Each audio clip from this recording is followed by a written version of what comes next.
This begins my second video in the Concepts of Civ 5 War series. I'm going to talk about total army strength and how to improve it. What makes your army strong? There are some obvious global factors. A stronger player is one who has more units. A stronger player is one who has healthier units. And a stronger player is one which has higher quality units, i.e. stronger base strength. These are global factors, ones that you can determine instantly from looking at the field. There are also local factors, which you can only examine in the context of combat. These are things like combat bonuses, which we know a lot of. And there are also core interactions between these two armies. Interactions come in the form of melee slams, ranged units attacks, healing, which is, it's very important that we classify this as a combat interaction, and unit production, the same there. You can be making worse trades consistently, but if you are healing more and producing more units, then you're actually making better trades. So our analysis of army strength should include these factors. That said, what kind of interactions are good for us? If we're fighting, I want to be taking free range shots because I shoot and I don't get shot back at. I want to be melee slamming when my melee slams are good, when I'm improving my position based on these. I want to be healing, especially when my opponent is not. And again, I want to be producing units. I want to make something really explicit about these trades. So let's tab over to the other window I have. So here I've got some units lined up. I'm fighting the AI. We will rudely declare war on the only other person on the map.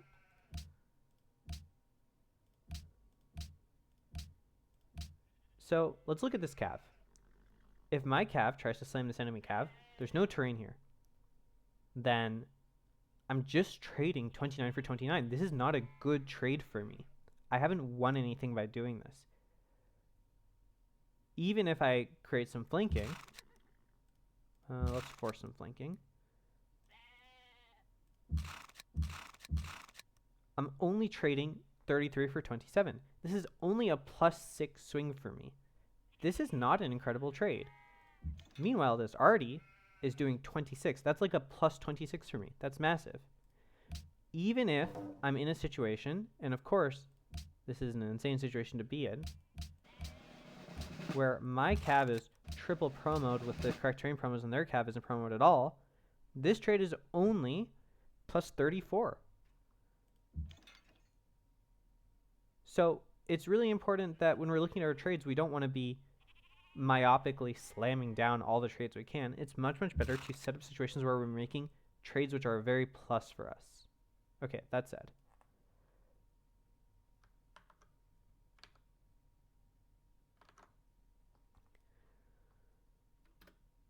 The more army you have, the better it is to trade. That's something that should be obvious to anyone who's played some chess, which is that when your position is up, you want to be trading down. The more combat modifiers you have, better it is to trade because your units are stronger. The trade is more plus for you. And this is really important also. The value from completing a unit kill only shows up after the escaped unit would have healed. So let's take this. Let's pretend I'm trying to kill a unit. Let's go back to my reference example. I'm sure you guys have all been in this situation where you're trying to kill a unit. You hit it with an arty shot, hit it with an arty shot, hit it with an arty shot, and then you're trying to kill it, and then maybe the opponent escapes it. Here I'm going to represent escaping it by teleporting it.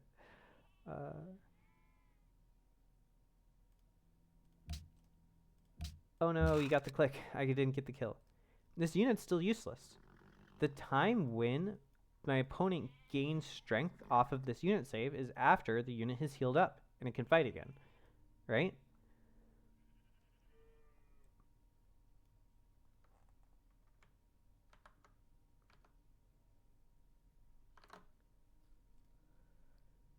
When we were thinking about the mathematics of this, you can see that there are factors which increase your army strength things like healing, producing, creating a good trade, and there are factors which decrease your army strength or decrease your relative army strength.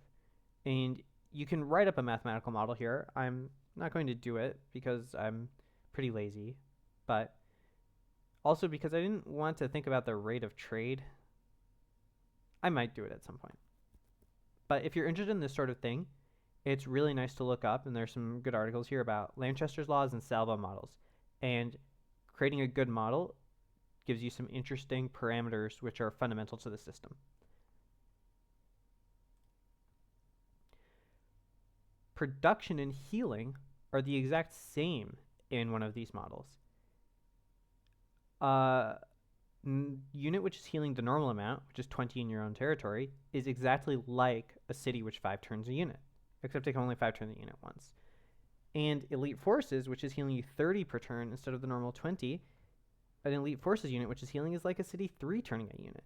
This is where a good chunk of your unit mass should come from at some point. So why shouldn't we just slam when we're up? First of all, Civ has a notion of exposure. When you push very hard, your unit becomes vulnerable to focused enemy fire and killed. And then once a unit is killed, that's like a permanent production loss because you can't heal up that unit anymore. Slamming is also not healing. So every turn that you're slamming is a turn that you can't be improving your position. And finally, wounded units do less damage. This is a hard factor to quantify explicitly, especially because most people are playing game modes with random rolls for health, which get very confusing. I might publish a very short video on the Civ 5 damage formula, which is, well, it's linear to first order, which is all that matters to me.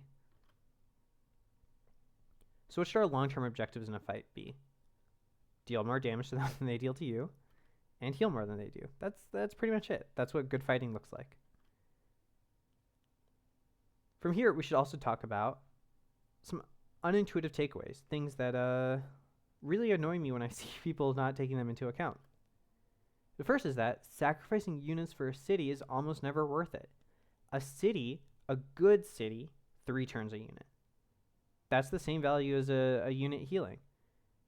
And if you are killing the city just to kill it and your opponent is retaking it, you have just not even traded well. This is ignoring all of the status of recap war. The fact is, individual cities can't be as impactful on the shape of the war as unit kills and unit heals. The second is, if you're down army, stop slamming melee. Please. I hope you know who you are, the people who are listening to this. There's no point in creating more interactions, even if they're slightly favorable to you, when you're down army.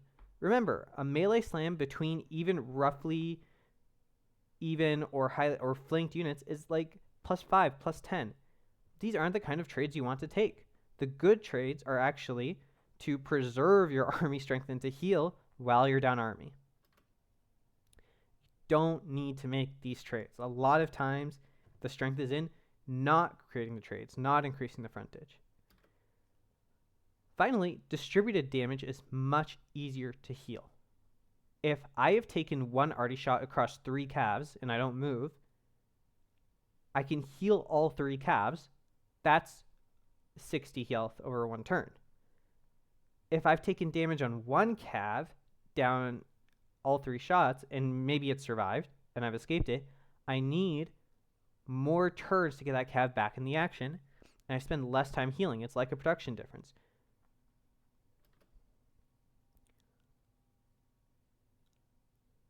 So the takeaways here, mostly, I really, really want people to stop suiciding units. Denying yourself of the opportunity to heal is one of the worst things you can do to yourself.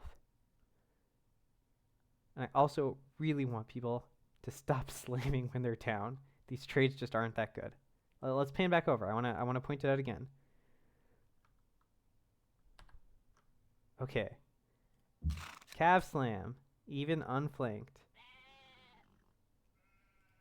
Even with a nice flank. That's +3. Artie shot, that's plus 26. This is not even worth it. This is where the money is.